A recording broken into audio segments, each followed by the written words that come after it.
The world of unmanned aerial vehicles is rapidly evolving, and Iran has just made a bold statement while global powers continue to enhance their air dominance with advanced fighter jets like China's J-20. Iran is showcasing its technological strides with the Mohajer-10 drone. What does this mean for regional security, and how does this new drone compare to other military assets? Stay tuned as we dive into the details of Iran's latest aerial threat.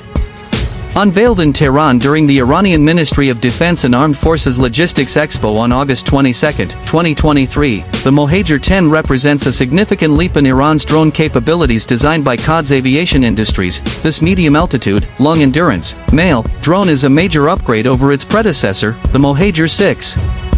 Equipped with a more powerful Austrian-Canadian-developed Rotax 914 engine, the Mohajer-10 boasts twice the endurance and 3 times the weapon payload compared to the Mohajer-6. At its core, the Mohajer-10 is engineered for efficiency and power. It has a range of 2,000 kilometers and can stay airborne for up to 24 hours, making it a formidable tool for long-duration surveillance and strike missions. The drone can carry up to 300 kilograms of weaponry, including guided missiles and bombs, and is fitted with advanced surveillance and reconnaissance systems. With these capabilities, the Mohajer-10 draws comparisons to the US-made MQ-9 Reaper, although it's still powered by a piston engine rather than a jet engine.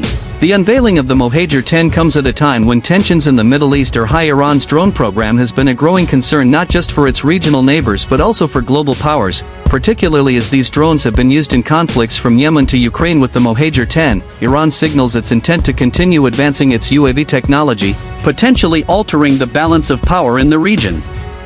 When we look at global military assets, the Mohajer-10 stands out as a testament to Iran's growing indigenous capabilities. However, it operates in a very different domain compared to the J-20 Mighty Dragon, China's advanced stealth fighter. While the J-20 dominates the skies with its speed, stealth, and advanced avionics, the Mohajer-10 complements ground operations with its endurance and versatility in asymmetrical warfare. Iran's Mohajer-10 is more than just a drone. It's a statement of resilience and innovation. As nations like China continue to push the envelope with high-tech fighters like the J-20, Iran is carving out its niche in unmanned aerial warfare. The future of conflict may well be shaped by these contrasting approaches to military technology. What are your thoughts on Iran's latest drone and its implications for global security? Let us know in the comments below.